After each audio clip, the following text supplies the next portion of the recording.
राज्यात आणि देशात नेपाळसारखी स्थिती होऊ शकते. शिवसेना उद्धव बाळासाहेब ठाकरे पक्षाचे खासदार संजय राऊत यांनी हे ट्विट केलंय आणि भ्रष्टाचार सत्ता आणतो पण नेपाळची क्रांती मार्ग दाखवते.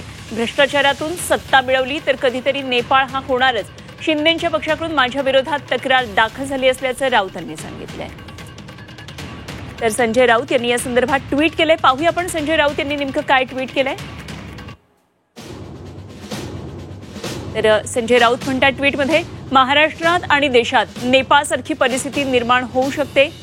नेपाळी तरुणांचा लढा भ्रष्टाचार आणि हुकुमशाही विरुद्ध असल्याचं मी सांगताच महाराष्ट्रात मिंधे गटानं माझ्या विरोधात पोलिसांमध्ये तक्रार दाखल केली. आज हेच मूर्ख लोक पोलीस आयुक्तांना भेटून माझ्यावर कारवाईची मागणी करत आहेत. खुशाल करा अशी मागणी.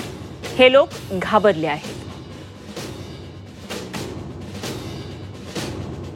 राऊत पुढे म्हणतात, हे लोक घाबरलेत. भ्रष्टाचार करून पैसा आणि सत्ता मिळवली तरी कधीतरी नेपाळ होणारच. ये डर अच्छा है. नेपाळच्या तरुणांनी क्रांतीचा मार्ग दाखवला. भ्रष्ट शासन करताना रस्त्यावर आणलं. त्यामुळे एक जात सगळे मिंधे लोक घाबरणारच.